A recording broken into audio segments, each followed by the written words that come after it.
Hey, Cynthia here. How you doing? It's been a while. So I wanted to check in and just talk about some of the things that have been going on and some of the observations that I've had, and to again continue to share some tidbits and insights in helping everyone to learn to move out of these spaces that we've created that we think are protective, but what they really do is they box us in. Um, and so I wanted to share with you kind of a little bit, from the first perspective of, what's been going on for me. It was, going into the past weekend, it was really, really interesting that I noticed that my mood had switched. Continuing to be, we're on the last day of full national lockdown rules here in the UK. The first step in opening things up happens tomorrow. Now, I don't have any people in my bubble, so it doesn't really change my life, to be quite honest. Other than, if folks wanted to start getting together, that would create opportunity that didn't previously exist. In terms of meeting up outside, going for a coffee, etc. So the whole idea is that when you go into those spaces and you start to realize where you're at, like what your mental position, what your emotional state is, that comes with practice, and that comes with really doing the deep work on yourself. And I can't stress enough that, much like the first step of acceptance, is the preparation for acceptance. And like all of the steps, the step where you work on acceptance of yourself, or you work on acceptance with your quote, what I call kind of your local community, your friends, your family, your immediate coworkers, things like that.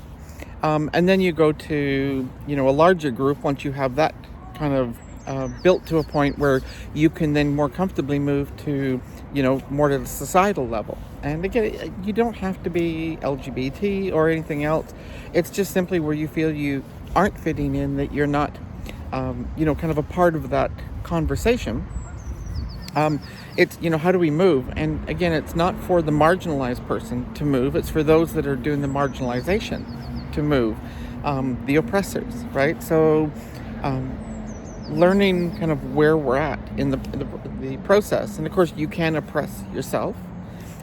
This whole idea that you limit yourself, you box yourself in, is a concept that builds on that. So, just understanding when we are aware of where we are at, and we look to the process of acceptance to kind of just go, yep, that's where I'm at.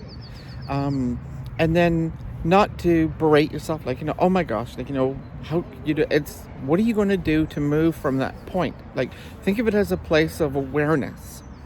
And when you become aware, the question is, what are you going to do next? And really, the process of acceptance allows us to more gently move through that and open ourselves up to accepting ourselves, and through accepting ourselves, to ask others to accept us. So I challenge you to take a look at yourself. And if you're not used to it, take time. Be gentle with yourself.